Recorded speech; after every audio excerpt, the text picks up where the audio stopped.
वाहे गुरु गुरु नानक साहिब।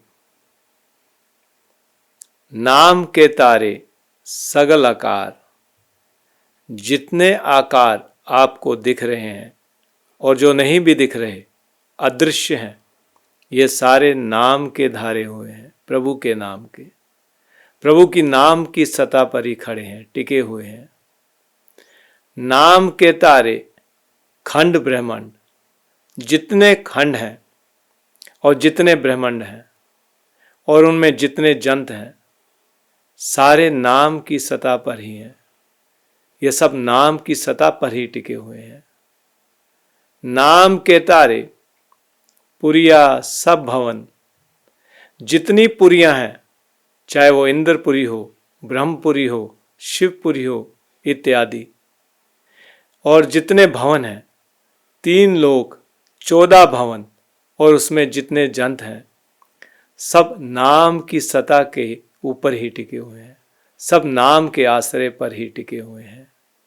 नाम के तारे आकाश पाताल, गुरबानी कहती है कि आकाश और पाताल भी नाम की सतह पर ही टिके हुए हैं।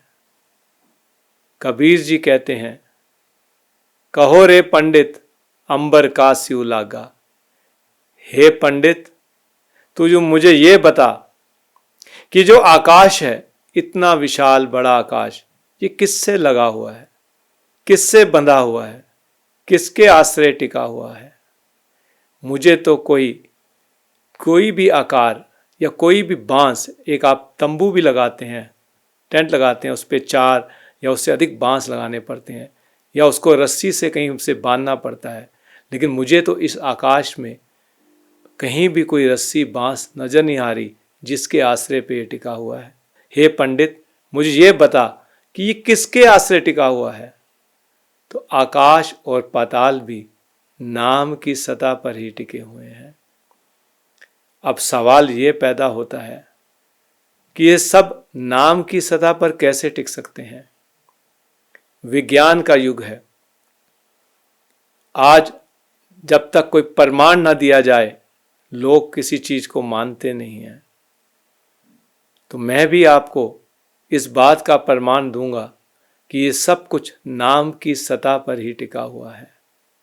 मैं आपको त्रेता युग में ले चलता हूं, श्री रामचंद्र के युग में।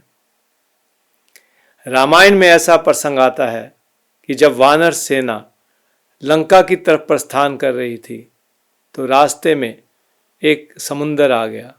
उसको पार करने के लिए उन्होंने एक सेतु, पुल, ब्रिज बनाने के लिए चट्टानों के बड़े बड़े टुकड़े लेकर पानी में रखने शुरू किए, पर वो टुकड़े डूबने लग पड़े। लेकिन जब वानरों ने उस पर राम शब्द लिखा, उन चट्टानों के बड़े बड़े टुकड़ों पर, तो वो तैरने लग गए। तो ऐसा क्या हुआ कि वो टुकड़े, इतने विशाल टुकड़े चट्टानों के, जो पहले पानी में डूब रहे थे, सिर्फ राम लिखने से ही तैरना शुरू हो गए। क्या ये प्रमाण नहीं कि इतने बड़े चट्टानों के टुकड़े राम शब्द की, राम के नाम की सतह पर ही टिक गए। जब मैं राम कहता हूं तो मैं बता देना चाहता हूं कि राम शब्द और रामचंद्र दोनों अलग अलग हैं। राम कहते हैं उस निरंकार को, उस प्रभु को जिसने सारी सृष्टि बनाई, और रामचंद्र थे त्रेता युग में विष्णु के अवतार। तो राम शब्द लिखा गया चट्टानों पे, रामचंद्र नहीं लिखा गया। राम का मतलब है जो कण कण में रमा हो, वो राम, वो प्रभु। तो नाम की सतह पर ही वो चट्टानों के टुकड़े बड़े बड़े तैरने लग पड़े। तो जितनी सृष्टि, जितने खंड, जितने ब्रह्मांड, जितनी पुरियां, जितने भवन, आकाश पाताल, जितने जंत, उनमें ये सब नाम की सतह पर ही टिके हुए हैं। प्रभु का नाम सबसे ऊंचा है, सबसे बड़ा है, अमूल्य है। प्रभु की नाम की महिमा कथन नहीं की जा सकती।